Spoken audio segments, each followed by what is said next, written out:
ក្មេងចំនួន80មកឲ្យលេងជាមួយនឹងឧបករណ៍ក្មេងលេងសម្រាប់ក្មេងចំនួន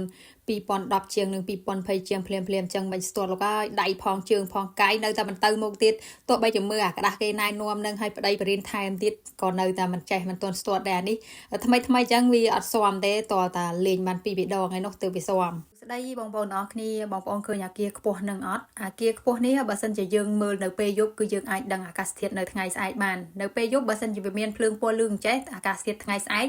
គឺវាអត់មានភ្លៀងទេប៉ុន្តែបើសិនជាមានភ្លើងពណ៌ខៀវចេះអាកាសធាតុថ្ងៃស្អែកគឺនឹងភ្លៀងចំពោះអាគារខ្ពស់ដែលយើងអាចមើលឃើញភ្លើងវាពេលយប់ស្មានដឹងអាកាសធាតុថ្ងៃស្អែកហ្នឹងគឺមានឈ្មោះថា Golden Tower ខ្ញុំចង់ទៅលេងយូរហើយប៉ុន្តែមិនដែលមានឱកាសសោះទៅតែលើកនេះបានទៅលេងដោយសារតែកម្មវិធីសាលាកូនខ្ញុំគឺមានកម្មវិធី Ensoku ណាកម្មវិធីហ្នឹងគឺគេតម្រូវឲ្យឪពុកម្ដាយឬអាណាព្យាបាលរបស់សិស្សហ្នឹងគឺរៀបចំបាយទឹកទៅដើរលេងជុំគ្នាជាមួយកូននិងជាមួយអាណាព្យាបាលសិស្សផ្សេងទៀតនៅកន្លែងណាមួយដែលសាលាគេបានកំណត់អញ្ចឹងណាដោយសារពួកខ្ញុំទៅដល់លឿនអញ្ចឹងហើយត្រូវរងចាំអាណាព្យាបាលផ្សេងទៀតហើយខាងរងចាំខាងសាលាគេរៀបចំ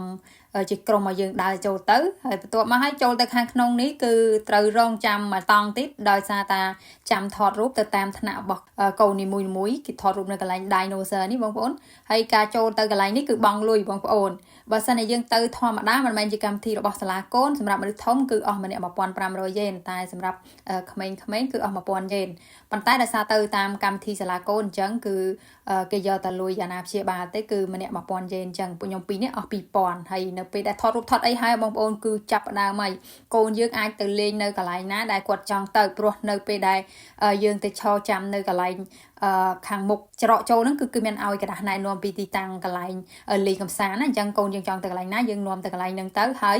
នៅពេលដែលកូនយើងលេងចេះខ្ញុំជឿថាទាំងបងប្អូនទាំងខ្ញុំប្រកាសជាបែកញើសឃ្លៀកយ៉ាងមិនខានដោយសារតែចង់ថតរូបកូនទាំងរូបស្លឹកទាំងវីដេអូហើយកាលណាក្មេងគាត់លេងចេះគឺគាត់ថាគាត់រត់លឿនមែនតើអញ្ចឹងយើងអាណាព្យាបាលដែលចង់បានវីដេអូចង់បានរូបកូនទុកជាអនុស្សាវរីយ៍ហ្នឹងគឺថាដេញតាមថតកូនឡើងបែកញើសឃ្លៀកខ្ញុំនិយាយមែនមិនមែនមានតែខ្ញុំឯងសុំបែជនចិត្តផ្សេងទៀតនឹងក៏គាត់រត់ដេញតាមថតកូនគាត់ពេញហ្នឹងដែរចំពោះកន្លែងលេងនៅអាគារ Golden Tower នេះគឺមានច្រើនមែនតើបងប្អូនប៉ុន្តែខ្ញុំថតអត់អស់ទេដោយសារហត់ពេកខ្ញុំលេងជាមួយកូនផងដេញថតកូនផងហើយមើលកូនផងខ្លាចកូនគ្រោះថ្នាក់អំឡុងពេលគាត់លេងហ្នឹងណាហើយពួកខ្ញុំលេងនេះគឺលេងនៅផ្នែកខាងក្រោមទេបើសិនជាចង់ឲ្យទៅដល់កំពូលនៅផ្នែកខាងលើគឺត្រូវអស់លុយមួយតង់ទៀតម្នាក់គឺសម្រាប់មនុស្សធំ1500យេនសម្រាប់កូនក្មេងគឺ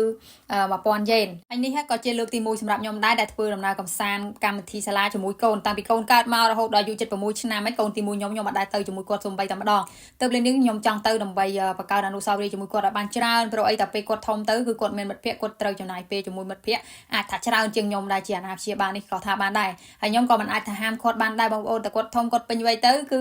ការសម្រេចចិត្តអីគឺនៅលើគាត់ហើយការជ្រើសរើសអីនឹងខ្ញុំអាចត្រឹមផ្ដល់ជាយោបល់ជាមតិជាដំបូន្មានដល់គាត់ហើយគាត់សម្រេចចិត្តយ៉ាងណាអាហ្នឹងគឺនៅលើគាត់ព្រោះអីខ្ញុំមិនអាចឲ្យគាត់រស់តោងកតុយខ្ញុំរហូតទេគាត់ត្រូវចេះរឹងមាំត្រូវចេះធ្វើអ្វីសម្រេចចិត្តអីគឺដោយខ្លួនឯងហើយអានេះគឺជាជីវិតពិតរបស់ជនជាតិជប៉ុនផងដែរបងប្អូន